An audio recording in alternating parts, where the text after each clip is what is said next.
All right, Shabbos, say good morning. We actually have beautiful, it's always beautiful Gemara, but we're going to start out with actually some very dramatic Gemara. So remember again, we're picking up, today's daf is Samech 60.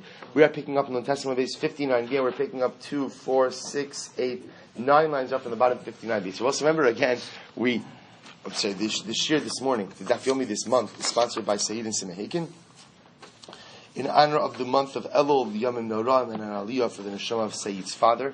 The shir is also dedicated this morning by Ari, Melissa, and Scott Gordon. And there's chus of a refuah for Dr. Yaakov Marsh, Yaakov Ben Yeta. We hope that in the merit of our Talmud Torah, he together with Kol Cholei Yisrael will have an enduring refuah. So also remember again, we saw yesterday the Gemara said that Adam Arishon in Gan Eden did not eat meat. He didn't eat meat. That meat was only permitted ultimately to Noach after the Mabul. So the Gemara may say, is that true? Hayir Rabbi Yehuda ben Tema Omer. Rabbi Yehuda ben Tema used to say, right? Not like the Mishnah Perkei Avos, right? Rabbi Yehuda ben Tema used to say, Omer Adam Harishon Nesav Began Eden. Listen to this, by the way. You want Adam Harishon was living in Gan Eden. He was sitting in Gan Eden. V'hayu malachi hasharis solin lo basar u'misanin lo yayin. Adam Harishon was sitting in Gan Eden, and what happened? He's sitting there. The malachim are roasting his meat. Misanin and lo yayin literally means like sifting his wine. In other words, they were straining his wine. So Adam Harishon is sitting there in Gan Eden. The malachim are mamish tending him, roasting his meat, going ahead and straining his wine. What? That's Gan Eden, right? So the Gemara says, "Hitzitz bo nachash v'rabich vodav v'niskanabo." The Nachash saw all of the honor that was given to Adam Harishon and became jealous of him. So we'll say, what do you see from here? You see from here that Adam Harishon is eating meat. So how can you say before that he wasn't eating meat? This is amazing. Hassan bebas hayorim min hashamayim. So the Gemara says that was the case. Where did the meat come from? The meat came down from Shamayim. In other words, Adam Harishon never slaughtered an animal. So the meat that he ate was meat that came down from Shamayim. So the Gemara says, "Mi'ika basa yomin hashamayim." So, is there such a thing as meat that comes down from the heaven? What does that mean? Meaning, why don't you go ahead and say that he slaughtered an animal? What do you mean meat comes down from the heavens? So, we'll say, listen to this. In Kiyad Reb Shimon Chalafta, Havaka Azil Ba'archa. Reb Shimon Chalafta was one time traveling on the road. Pagu Bo Hanach Aryusa. He ran into a couple of lions. The Havukanami La'ape, who were roaring in his face. Amar, Hakfirim Shagim Latarad. He said the pasuk, the lion cubs literally are crying out for prey. Nachisule tarti atmasa. Rabbi say 2 pieces of meat fell from the heavens. Chada achluha, one was consumed by the lions. V'chada shavkuha, and one they left behind. I say va'asla be midrasha. So Rabbi Shimon Chalafta brought the piece of meat ultimately again to the base medrash. So also, just by the way, there's a lot to say on these Gemaras because these stories obviously have a lot more than meets the eye. But I will say, just sometimes the greatest musar in these stories is the power of pure emunah, right? That ultimately Shimon Chalafta realizes that he's in a situation where there are lions roaring in his face. There's absolutely there is no way to address this situation without the Ribono Shel Olam's intervention. Sometimes when a person reaches the level of Ein Alonu Lihishain Ela Al Avinu Shabashamayim, where a person realizes, I have no one else to rely on but HaKadosh Baruch Hu. So we'll say that opens the door for all kinds of types of salvation. So he brings the extra piece of meat to the base medrash. Boyala, so we'll say they asked, Davar Tamehuzeh o Davar Tar. So they asked, what's the, only Jews would ask this question, like, what's the kashrus? Like, what's the kashrus over here? What's the status of this meat? Now I will say, understand, I don't think Baruch Hashem Adam Harishon asked that question. The reason Shimon Chalafta is asking that question is because, remember, this meat came down not for human consumption, this meat came down for animals. So they were asking now, the shaila is, this meat came down from the heavens, can we eat the meat, not eat the meat, what's the status of the kashrus of the meat? So Amrleh, so he said to him, so the Gemara says, Ein davar tami yorim min hashamayim. So Rabbi Shimon Chalafta says, a davar tami does not come down from Shamayim. In other words, whatever comes down from Shamayim, by definition, is tahor. Therefore, again, this meat is absolutely okay. Boy minei Rabbi Zera me Rabbi Avo. So Rabbi Zera asked the shayt from Rabbi Avo. Now that we're talking about meat coming down from Shamayim, yardalo de muschamor mahu. What happens if let's say, meat in the form of a donkey comes down from the heavens? So we'll say, so the idea over here is a donkey obviously is a behemoth tmeya. So in other words, you just said that a davar tummy doesn't come down, but let's say again, it looks like a donkey. So what's the status of that meat? Amar lei. So also listen to this. It's actually interesting. So remember, this Rabbi Yashim Rabbi Abba. So Rabbi Abba responds, Yorod Nala, which literally means you crazy donkey. So Yarod Nala, it was like a little bit of like a disparage, like, why are you asking this question? Like, why are you asking about meat that comes down from Shamayim? Yarod Nala, you crazy donkey. Ha'amri lei, ein davar tama yoreh min Hashem. We've already established, we'll say that's what? That impure things do not come down from Shamayim. So we'll say, so it's everything, anything that comes from HaKadosh Baruch Hu, by definition is tahor. So on a very practical level, again, it means even the meat that comes down from Shemayim, the hechsher is okay, the kashrus is okay, it's fit for human consumption, it's fit for animal consumption, and weiter. We'll say, but again, the take-home message of these Gemaras ultimately, well, the take-home message of the Gan Eden, I will say, is you understand what Gan Eden is about is that the Ribono Shel Olam provided for our needs. That once upon a time, man did not have to be mesupak about his parnasa. Man did not have to be doubtful about his income. It was taken care of by the Ribono Shel Olam. That was the Gan Eden. So therefore, if your parnasa is taken care of by HaKadosh Baruch Hu, doesn't mean that you sit back, and have someone pop grapes into your mouth. But what it means is, HaKadosh Baruch Hu takes care of your parnasa, so you're able to focus on other spiritual endeavors in this world without worrying about your income, which we know is if it would be an incredible bracha from HaKadosh Baruch Hu. And the second message of the story of Rabbi Chalafta, ultimately again, the power of Emunah. When a person has true belief that HaKadosh Baruch Hu can do and does anything, it opens the doors for all types of salvation. So Rabbi Shimon says that a Ben Noach is punishable, is executed for actions of kishuv, sorcery. My time, Rabbi Shimon, where does Rabbi Shimon get this from? Dichsiv, about the top of Samech, Mechashef alo sechayeh. The pasuk says you have to execute a sorceress. In other words, which means Machashefa is someone who engages in sorcery, so you can't allow a sorcerer to live. Ksiv, Kol Shochei V'Mehema Mosuma. So both say, now right after that, the pasuk says that anyone who has relations with an animal also is executed. So both say the juxtaposition of these psukim teaches us, Kol Sheyeshno B'Chal, Kol Shochei V'Mehema Yeshno B'Chal Mechashefa Lo Sechayeh. Whoever is included in the prohibition of bestiality is also included in the prohibition of sorcery. So since Bnei Noach are included in the prohibition of bestiality, therefore again they're also included in the prohibition ultimately of sorcery. Rabbi Elazar says that Rabbi Elazar Ben Noach is even punished, can be punished for kilayim, forbidden mixtures. Minhani, how do we know this? Amar Shmuel da Amakra Eschuko Saiti Shmoru. So the pasuk says, Eschuko Saiti Shmoru. You shall listen to my chukim, my statutes, and then it says, Behemtocha lo sarbia kilayim, sodcha lo sarbia sizra kilayim, begir kilayim shatniz lo ya'ala alachas. So Torah says, you shall keep my statutes, and then it says, no forbidden mixtures of in your field, no forbidden mixtures of your animals, no forbidden mixtures in your clothing. So the Gemara says, what does it mean? Chukim shechakakti l'cha kivar. So the pasuk says, God is saying, the chukim that I already gave you, which Rabbi says is a reference to the idea, I already commanded you as Bnei Noach about these forbidden mixtures. Behemtecha lo sabia kilayim, sadcha lo sizra kilayim. So we'll say, so the pasuk says, you shall not go ahead and have forbidden mixtures between your animals, nor shall you have forbidden mixtures in your field. Just like again, a Ben Noach is mitzuva that he can't crossbreed his animals. So to again in your field you can't crossbreed plants either. Just like Rabbi say, the issur of kilai behema, of crossbreeding animals, applies in Eretz Yisrael and Chutz La'aretz. So sadcha bein ba'aretz bein b'chutz la'aretz. So to Rabbi say, the prohibition on, I guess what I call cross-pollination or cross-breeding between plants applies in Eretz Yisrael and in Chutz La'aretz. Ela me'ata. So we'll say, so we see from here, at least according to Rabbi Elazar, that a Ben Noach is mitzuva on kilayim, is commanded regarding forbidden mixtures. Ela me'ata. But if that's the case, I will say all of this, remember, is based on the phrase ushmartem es chukosai. So literally, again, you will keep my statutes. So the Gemara Darshan chukosai means chukos shechakakti l'cha kivar. The statutes that I already gave you. I already gave you when you were a Ben Noach. So says, 1 second. If that's the case, ushmartem es chukosai.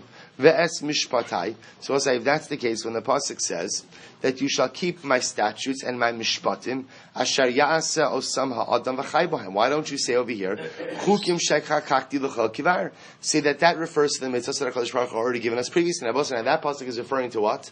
Kol Torah kula. So maybe you're saying over here that a ben Noach is mitzvah and the entire Torah, to which the Gemara says, Hasam ushmartem eschukosai dahashta hachas chukosai tishmeru chukim demeikara tishmeru. So both say. So the Gemara is saying it's two different phraseologies. Ushmartem eschukosai ultimately means the chukim that I'm giving you now, as opposed to as chukosai tishmeru sounds like chukim that I already commanded you before. Okay, I'm going to be Yeshua ben Karcha.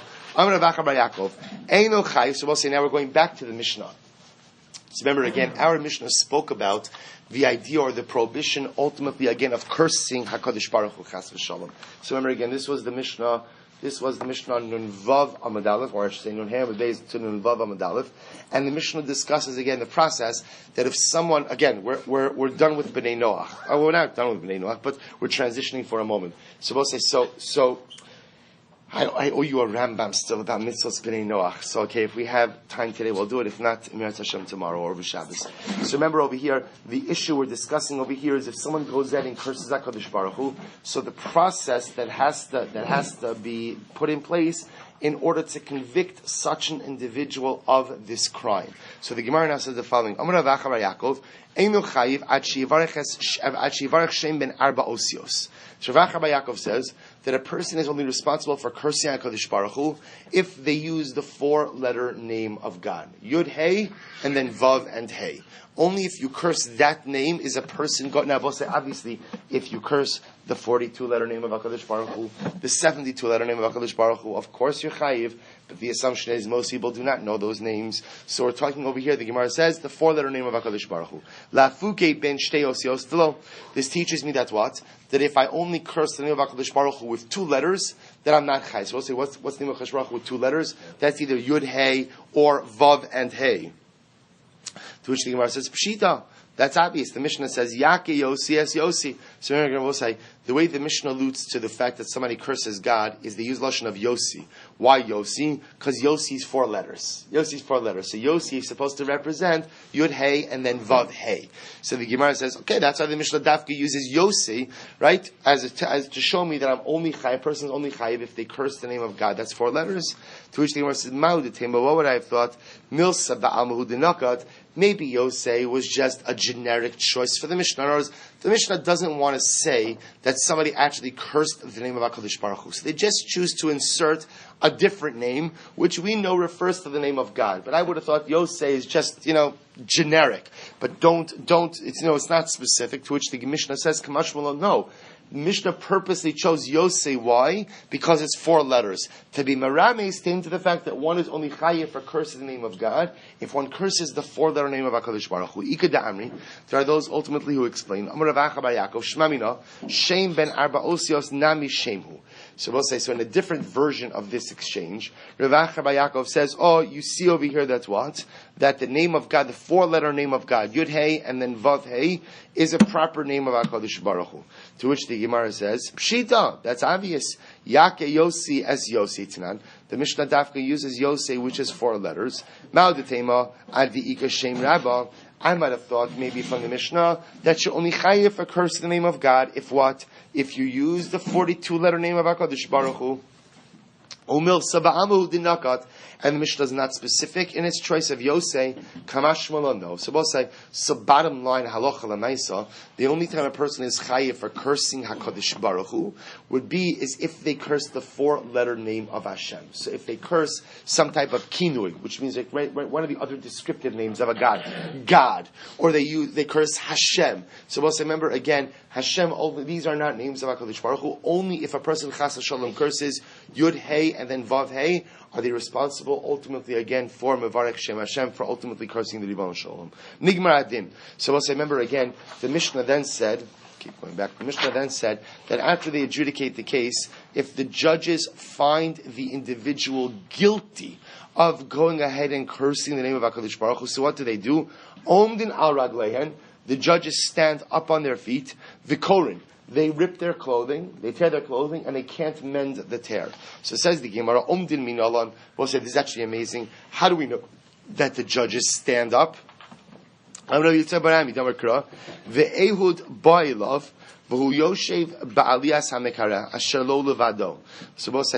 Gemara over here describes an episode in the beginning of Sefer Shoftim. What happens in the beginning of Sefer Shoftim? One of the Shoftim by the name of Ehud comes to Eglon, the king of Moab. Now again, he's actually coming in to assassinate the king, right? This is the story where Ehud hides the sword. He was left-handed, so he was able to hide a sword. They didn't suspect the sword. He hides a sword with two blades underneath his cloak. He comes ultimately, he kills the king. So what happens? So he comes to the king. He comes to Eglon Melech Moab, and he comes to deliver a message from God. Ehud ba'ilav hu yoshev aliyas hamekara asher lo levado. Vayomer Ehud dvar Elokim li eilecha. So Ehud says to Eglon, Eglon, I come bearing the word of God. I have the message from God to deliver to you. Vayakam me'al hakise. Eglon stood up. Eglon stood up. So can you imagine this? When the Gentile king and Oved Avodah Zarah heard that Ehud, the Navi Yisrael, was coming with the message from HaKadosh Baruch Hu, out of deference to God, he stands up. Alo dram kavachomer. Uma Eglon melech Moab shu nochri, v'lo yada ela dekinui. So Eglon, the king of Moab, was a Gentile, an idolater, and he didn't even know the real name of HaKadosh Baruch Hu. He just knew the appellations, right? The nicknames for God. Ahmad stood up out of deference for HaKadosh Baruch Hu. Yisra v'shem ha'mafurash al achas kama v'kama. When a Jew hears the name of HaKadosh Baruch Hu, in this case Shem ha'mafurash, which again I will say for our purposes means Yud Hey and then Vav Hey, of course he has to stand up. So I will say you understand the way what was happening. The Gemara is learning out the obligation to go ahead and stand up when hearing the name of HaKadosh Baruch Hu from the actions of an idolatrous Gentile king. That Eglon, the king of Moab, had enough kavod that when he heard the Shem Hashem, stood up out of kavod. It says the Gemara, if Eglon stood up, then when the Dayanim hear the name of God, and unfortunately in this disparaging fashion, because here the name of God is being cursed, of course, and also, there's an incredible footnote to this story. So the Gemara says that in the zechus of the fact that Eglon stood up for Shem Hashem, he was privileged to have a very illustrious ancestor, a woman by the name of Rus. So the Gemara attributes the birth of Rus to this one act of Eglon Melech Moab. And I will say, the message being something exceptionally dramatic. Sometimes even the small things we do have incredible impact, not just now, but in future generations, in ways we could never intend, in ways often that we never know. One little act of Kiddush Hashem on behalf of Eglon Melech Moab. Now again, the bad news is Eglon is killed just a few minutes later, right? But I mean, it's good news for us, bad news for him. But the idea being that one act of standing up to the Ribono Shel Olam blessed him with the great schus of having a great. Let's understand this. He's the Alter Zayda of the Messianic line. He's the Alter Zayda of the Melech HaMoshiach. Where do you get a schus like that? And he gets a schus like that ultimately because he stood up when he heard the name of HaKadosh Baruch Hu. I will say sometimes the things that we think are little, the things that we think are insignificant, the small things, we never know the power of even just the smallest spiritual act. Incredible Gemara. Korin Minalan. So also remember again, the judges, when they hear the Shem Hashem, when they hear the fact that somebody cursed God, they tear their clothing. So the Gemara says, Minalan, where do we know this? From the Chsiv, Vayava al Yokim ben Chilkiyo, v'Shevna Sofer, v'Yoach ben Asaf HaMaskir, El Chizkiyo Krue Begadim, v'Yagidu Lo Zdirei Rav Shaka. So we'll say, the Gemara over here quotes an episode from Melachim Beis, where Chizkiya, the officers of Chizkiya was the Melech Yehuda, come and tell him that Rav Shaka, we'll discuss Rav Shaka in just a moment, cursed God. Cursed God. Rav Shaka is standing outside the walls of Yerushalayim, and literally he's just blaspheming. He's like just blaspheming HaKadosh Baruch Hu. So they tell this to Chizkiya. Chizkiya rends his clothing. So you see from here that what? When you hear that someone has cursed the name of HaKadosh Baruch Hu, the response is a tearing of your clothing. So the Gemara goes right to the Gemara says, V'lo ma'achin. Not only that, but you're not permitted to repair that tear. So where do I know this from? Amar Rabbi Abba, Asya Kriya. We learn Gzer Shav of Kriya. Ksiv hacha krui begadim. It says over here, ultimately again, that the officers of Chizkiyo came to him with torn clothing. Uksiv hasam ve'elisha roeh v'hu mitzaik avi rechev yisrael farashav. So let's remember, this is about by the Ma'aseh Merkava. So what happens? Eliyahu doesn't die, right? Eliyahu is taken up to Shemaim in a fiery chariot. Who's with him when this occurs? Who's right by his side in this earth when this occurs? His Talmud Elisha. So Elisha sees his Rebbe whisked away by this fiery chariot, and he says, Elisha cries out, Avi, Avi, my father, chariot of Israel, v'lo ra'o od. And Elisha never sees Eliyahu again. Vaychazek begada vayikraim l'shnaim kroim. Elisha took his clothing and he tore it into two pieces. To which the Gemara says, Masha shneimar vayikraim l'shnaim ein yodei Hashem kroim. Why does it have to say? Why does the pasuk have to say that Elisha tore his clothing? Why does it have to say that he tore his clothing into two tears, into two pieces? Well, say obviously, if he tore his clothing, it means what? The garment is no longer whole. It's quote unquote two pieces. Why does it have to say two pieces? To which the Gemara says, "Matam lo kroim melamed shem kruim laolam." Rabbi said to teach me that what? That tear remains in a state of being torn forever, i.e., it cannot be repaired. So we'll say what we're doing over here is we make a gzer shav of kriya from the episode of Chizkiyahu, which was an act of tearing ultimately for those who heard the cursing of HaKadosh Baruch Hu, to the kriya by Elisha. Just like when Elisha tore kriya, it was a tear that could not be mended. So too when you tear your clothing for the cursing of HaKadosh Baruch Hu, it cannot be mended as well. We'll say, you know that just in general in Hilchos Avelos, there are different types of tears. Some tears, like we learn this in Moed Katan. For example, when you tear Chas Shalom for the loss of a spouse, a loss of a child, a loss of a sibling, where you are permitted after the period of mourning to repair that tear. The loss of a parent, the loss of a Rebbe, or now in this case over here, the cursing of HaKadosh Baruch Hu, that cannot be repaired at all, meaning that tear has to remain forever. So the Gemara goes weiter. Whether you hear the actual cursing of God or you hear it secondhand. So whether you hear the person curse HaKadosh Baruch Hu or someone tells you that Ploni cursed HaKadosh Baruch Hu, chayiv l'kro, you're chayiv to tear your clothing. Va'edem ein chayav l'kro shekvar karu b'shah sheshamu. Now witnesses are not obligated to tear their clothing again when they retell what happened. Why? Because they already tore the first time when they actually heard the person cursing. So you're obligated to essentially tear the first time you hear about this, either when you hear it in person or you hear it told over by someone else. But as you retell it, you're not chayiv to tear. I don't understand. Even if they tore when they heard it, when they're retelling it, they should be chayiv to tear again, because the Ma'aseh, they were hearing it. To which the Gemara says, "Lo sakadayitcha dichsiv vayikishma melech Chizkiyahu der Shaka vayikras begadav." Because what does the pasuk say? When Chizkiyahu heard the words of Rav Shaka, that Rav Shaka blasphemed God, he tore his clothing. Hamelech Chizkiyahu kara veheim lo karu. What do you see from here? Chizkiyahu Hamelech tore his clothing, but the other officers did not. Why not, Rabosai? They didn't. Why? Because they already tore when they first heard the actual blasphemy of Rav Shaka. It's actually very interesting. If someone hears an Ovid Kochavim curse HaKadosh Baruch Hu, you are not chayiv to go ahead and tear your clothing. Right? V'im tomar Rav Shaka. What about Rav Shaka? Right? Rav Shaka Bepashtos was a Gentile, and yet again they tore their clothing. Yisrael Mumar Hayar. No, Rav Shaka was actually Jewish, Nebuch. And again, he was Yisrael Mumar. He was a Jew ultimately who left the fold and joined the Gentile force. And Korin Ela Hashem Yuchad Bilvad. Ultimately, again, we only do Kriya. We'll say, what we learned before. When we hear someone curse the Shem HaMiyuchad, ultimately, again, the unique name of HaKadosh Baruch Hu, as opposed to a kinui, as opposed to one of the descriptive names of God, we'll only tear Kriya, ultimately, again, on the unique name of HaKadosh Baruch Hu. Lafuke kinui. This is to exclude, kinui means like a nickname. We'll say, so names that we have like Hashem, or like God. These are not names of God. Also, there's a whole discussion amongst the poskim, a whole discussion about going into the bathroom with money, right? Because on your dollar bill it says, "In God we trust." So besides the fact that generally your money is in your pocket, it's in a kli v'sul kli, I will say just in general again that those names, that name God, is not a Jewish name. That's a kinur. I will say, but for example, something you do have to be careful with is you shouldn't say Shalom Aleichem to someone in the bathroom. Right? You shouldn't say Shalom Aleichem or Shabbat Shalom to someone in the bathroom. Right? First of all, you shouldn't talk in the bathroom bichlal. That's number one. That's a halacha. But again, you don't say Shalom Aleichem to someone. Why? Because Shalom is the name of HaKadosh Baruch Hu. So let's say, I don't know how you're getting into this now, but okay, in any event, the Gemara says over here, Upligi, whatever. Upligi, this is all Torah. Rabbi Chia, Upligi, Rabbi Chia b'tarvayu.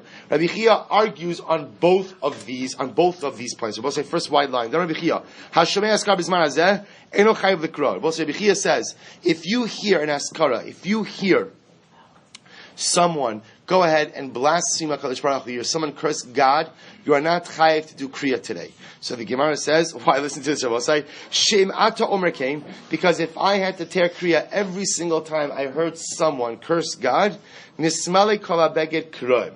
We'd all be walking around with torn clothing. So we'll say, the idea that the Gemara is saying, and this actually is a very sad statement, Rabbi Chia is saying is that the reverence that man has for God in today's day age, and I will say, this is a good 1,000+ years ago, but the reverence that man has for God in today's day and age has suffered such a blow that if I had to tear kriya every single time somebody quote unquote cursed HaKadosh Baruch Hu, we'd be walking around with torn clothing. So the Gemara says, fine. So the Gemara says, Miman. So who are we talking about over here? Meaning, who's cursing God all the time? Who is Rabbi Chia concerned about? Ilema mi Yisrael. If you want to say we're talking about Jews, that Jews are cursing God all the time. So the Gemara says, Mi pikiri kolehai. As Jews, we might have our problems, and sometimes we lose our way a little bit, and sometimes we go off the derech a little bit. But a Jew is never going to lose his way in such a way that he's always cursing God. That a Jew is not going to do. Ela pshita me'ovid kochavim. Rather, Masi Rabbi Chia is talking about the Gentiles. They're cursing God. Vishem hamiyuchad. And if we're talking about again that it's the shem hamiyuchad, that you're only chayiv for cursing God if you use the specific name of God. Mi gemiri. Do Gentiles know the shem hamiyuchad? Ela lav bikinui. Rather, again, it must be that the Gentiles are cursing God, but they're using a descriptive name of God. Ushmamina bizman hazehu delo hameikara chayiv shmamina. I will say, you see from here that according to Rabbi Chia, that it used to be that if you would hear a Gentile curse God, even if it was just using a kinui, you would tear your clothing. But unfortunately, because today this behavior has become so prevalent, therefore we no longer tear kriya for this. Hashini omra afani kamos. So going back to the Mishnah for just a second. So the witnesses are testifying about a certain individual who cursed HaKadosh Baruch Hu. So what happens now? The first guy gives his testimony. The second witness says, I agree with him. Right? I second everything he said. So the Gemara says, so we'll say, what do you see from here? See, under normal circumstances, what we would say, is what happens to happen in Eidos. In Eidos, both witnesses are obligated to give a full account. A full account. Right? So Reish Lakish says, what do you see from here? You see from here that a second witness could say ditto. Right? Second witness could say, right, I agree with everything he said. And we see that apparently this type of edus works both by financial testimony and by capital cases. So we'll say, however, again, under normal circumstances, the Rabbanan said, even though mid'oraisa it works, when a second witness says ditto, when a second witness says af ani, I'm with him, yet under normal circumstances, Chazal came along and said, no, that's not enough. You have to go ahead and what? You have to go ahead and repeat your testimony, mila b'mila, word for word. But yet over here, what happens? V'hacha kevan delo efshar ukma rabbanan da'oraisa. But I will say over here, at the end of the day, because we don't want a second witness repeating the whole cursing of HaKadosh Baruch Hu all over again. Therefore, we judge the case in accordance with biblical standards, which allows a second witness to say, Af ani. Because if you want to say that such a testimony is not good, how could we execute a person based on testimony that's not acceptable? So the Gemara says, you see from here that mid-da'oraisa, a second witness is not obligated to recount the entire testimony all over again. Rather, he's just simply able to say, Af ani, I agree with this. Mid-rabbanan, under normal circumstances, we make him recount the entire testimony because it's one of the ways in which we ensure that he's telling the truth. But apparently, in this case of where someone cursed HaKadosh Baruch Hu, we don't want him to repeat the testimony entirely again, and therefore, after he says Afani, we accept his testimony. The Gemara goes weiter. Vashlishi Omer Afani Kamo. So we'll say the Mishnah said, and the third witness could also say Afani Kamo. I agree with the first two. Stomach Rabbi Akiva, Demaki Lakish Gimel L'Shayim. So we'll say the Gemara says over here that our Mishnah reflects the view of Rabbi Akiva. Rabbi Akiva Rashi points this out. The Maseches Makos discusses the idea that essentially, again, a testimonial unit is looked at as one entire unit, which means that if you have a group of 3 witnesses who come and one of them is disqualified, then what? Once part of the testimonial unit is batal, the entire testimonial unit is batal, even if you have 2 remaining witnesses. This is the sheet of Rabbi Akiva, that we look at every testimonial unit as a cohesive, complete unit. Once one part is disqualified, the entire part is disqualified. Amud Beis, Rose says the Mishnah.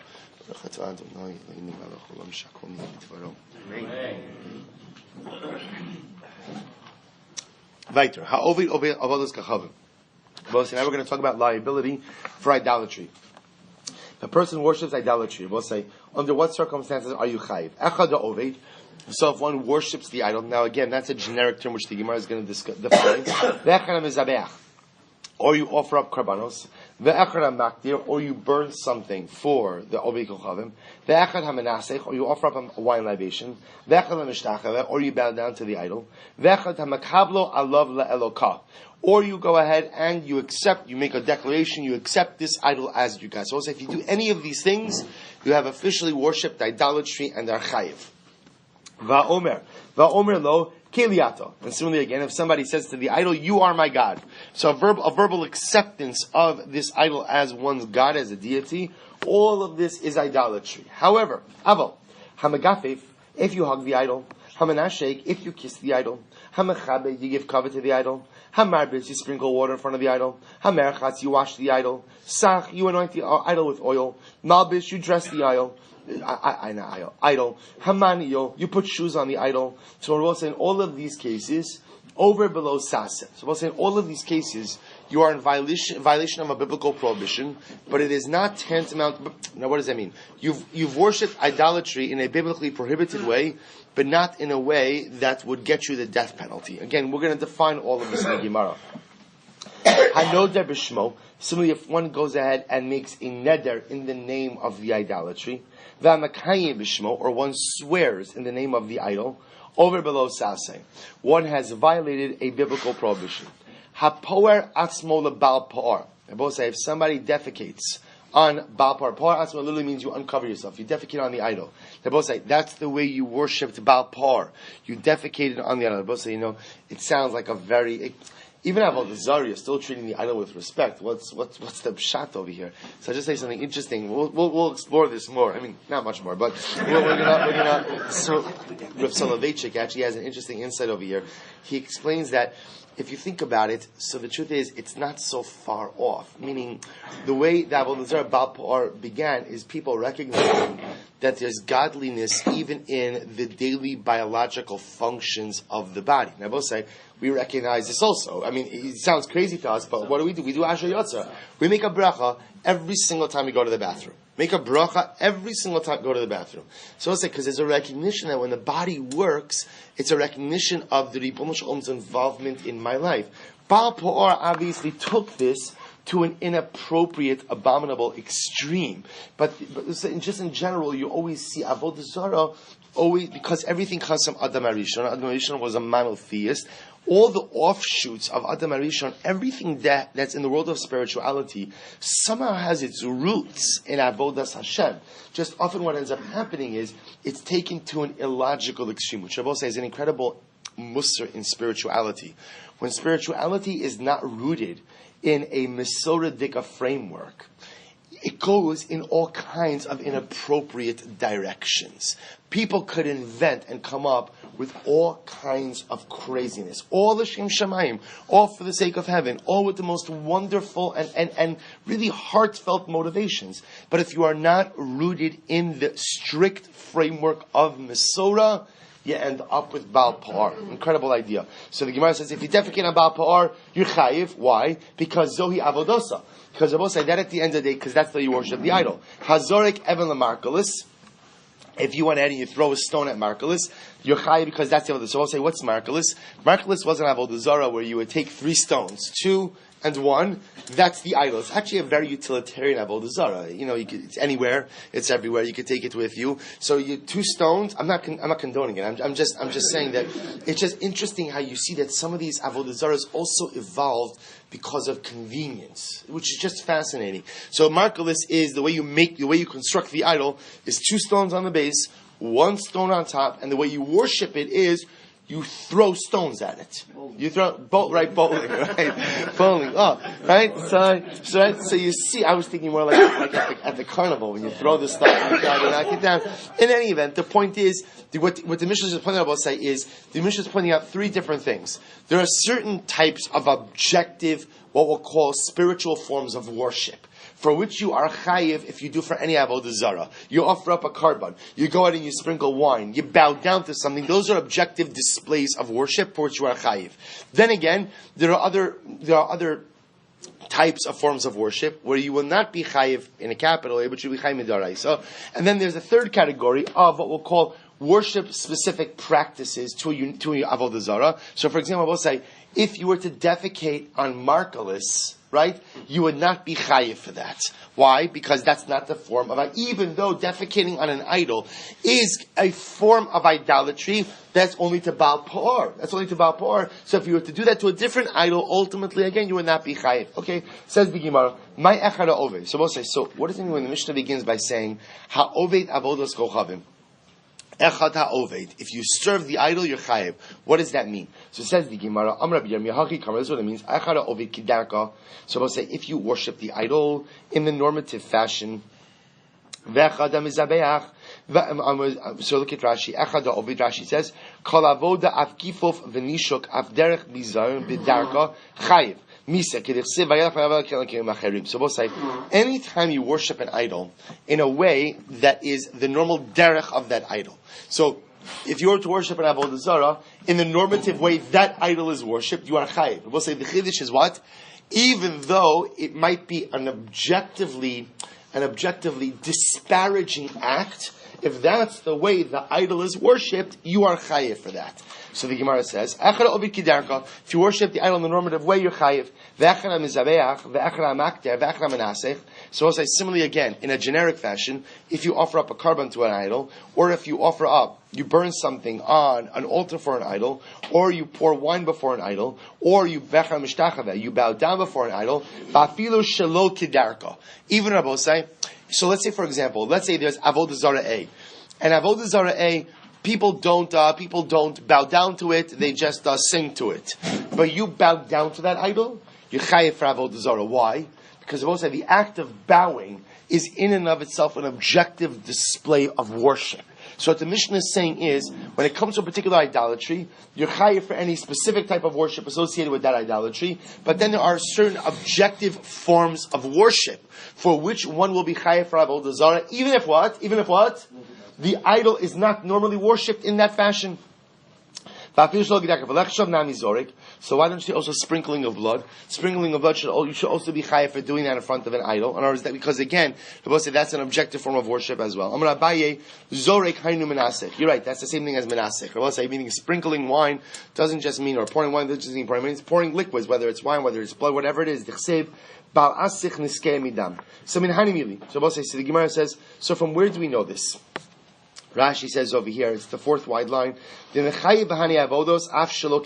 say, now that we just established is that there's an objective grouping of behaviors, which again, I will say, refers to offering karbanos, sprinkling wine, bowing down, which are objective forms of worship, which if you do it to any form of idolatry, you will be chayiv for worshiping idolatry, even if what? The particular idol in question is not worshipped in that fashion. So where do we know that from? The Tan Rabbanon, because the pasuk says, Ilu ne'emar zoveach yecharam, if the pasuk would have just said, Zoveach Yecharam, that he who goes ahead and offers or sacrifices, Bosa Yecharam literally means excommunicated, but in this case over here, when we say it means punished. I would have thought the pasuk is talking about someone who offers up karbanos outside of the Beis Hamikdash. Talmud Lomar le'elokim. Therefore, what does the pasuk say? The pasuk says, Zoveach le'elohim Yecharam. Someone who worships to a god will be killed. So the Gemara says, what does this mean? La'avodas kochav makasav medaber. So we'll say the pasuk is teaching me that if somebody offers up a carbon to an idol, he is chayiv misa. Only ela bezovech. It only teaches me if I offer up a carbon to idolatry that I'm going to be chayiv. Mikater uminasech minayin. How do I know that if I go ahead and what? I burn something else on an altar, or I do a wine libation to another avodah zara, that I'm going to be chayiv for that. Talmud lomar bilti laHashem levado. The pasuk says, "You shall only worship HaKadosh Baruch Hu." Rikein ha'avodos kulon l'shem ha'miyuchad. Rabbi said, "This is actually amazing." What do we see from here? We see that Rabbi said, when it says bilti laHashem levado, what we understand is like this: any avodah that you find done in the Beis Hamikdash can only be done for HaKadosh Baruch Hu. If you go ahead and you do any of those avodos that are normally done in the Mikdash to an idol, by definition, that is in violation of idolatry. So we'll say, you see something amazing. So therefore, again, whatever is part of our avodah to HaKadosh Baruch Hu becomes usher to do for avodah zarah. And the novelty is what? Even if what? Even if what? Even if that avodah is not the normal way which you worship idolatry, if it's done for HaKadosh Baruch Hu, you can't do it for an idol. Because we'll say, ultimately, again, the Torah goes ahead and singles out zvicha, zoveach lelokim, is to use, we'll say, as a model. Just like zvicha, offering a carbon, is done in the Beis HaMikdash or HaKadosh Baruch Hu, so to any avodah done for God in the Beis HaMikdash, you cannot go ahead and do it for an avodah zara. To which we ask, how do I know this comes to include prostration, that I can't bow down to an idol? Talmud lomar vayelech vayavor vayavot elokim elohim achirim vayishtachu lahem. So the pasuk says, when speaking about the transgressions of Klal Yisrael, you will go and worship other gods, and you will bow down to them.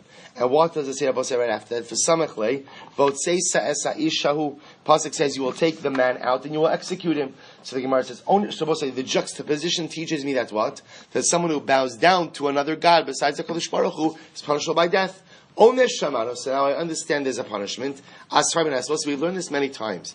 That in order to punish for a transgression of the Torah, you need two things. You need a source for the prohibition and a source for the punishment. Two distinct sources. So I understand now the punishment. From where do I learn the prohibition? Talmud lomar ki lo tishtachave le'el acher. Pasuk says you shall not bow down to another god.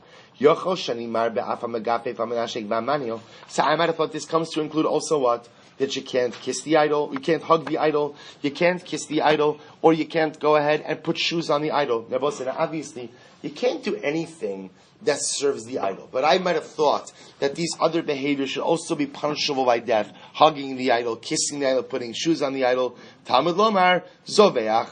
Therefore, the pasuk says, no, zoveach lelokim yacharam. If you sacrifice to another god, you will be executed. So the Gemara says, zvicha bichlal haisa. Now, both say, in general, zvicha was included. When the pasuk says vayelech vayavot Elohim achirim, that includes any type of avodah, which would include also the prohibition to offer karbanos to an idol. So it was already included. V'lama yatsa. So why was zvicha? Why was offering up a carbon singled out?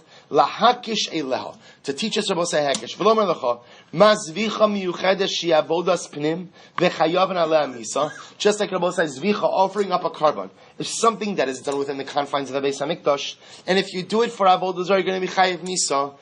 First white line, af kol shiavodas pnim v'chayav aleh misa. Ultimately, Rabbi say teaches me that what?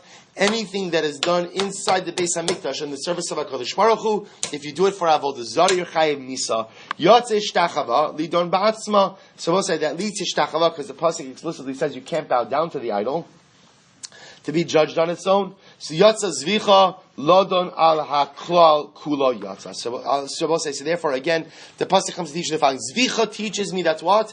Anything done inside the Beis Hamikdash, we'll say anything done as part of the avodah ultimately will be chayiv for avodah zara. But the pasuk also explicitly says vayishtachu lehem, they bear down. We'll say hishtachava is not part of the avodah. Right? There's no, people would bow down in the Beis Hamikdash when you'd hear it coming up to Yom Kippur, when they'd hear the Shema Mafurash, the name of God, so they would bow down. But that bowing down is not part of specific avodah in the Beis Hamikdash. Therefore, again, I will say, Zvicha, when it says Zoveach lelukim, that pasuk teaches me that just like sacrificing an animal was part of the service to HaKadosh Baruch Hu inside the Beis Hamikdash, Just like that's Asr for Avodah Zarah, so to anything done inside the Beis HaMikdash is Asr for Avodah Zarah. Hishtachava, when it talks about bowing down, so say that comes to add on something additional, to teach me that even though bowing down was not part of the Avodah inside the Beis HaMikdash, nevertheless it will still be Asr for Avodah Zarah. Alright, so we'll stop over here. We'll pick up in Emirat Hashem. We're in the middle of this discussion. We'll pick up with Emirat Hashem tomorrow morning.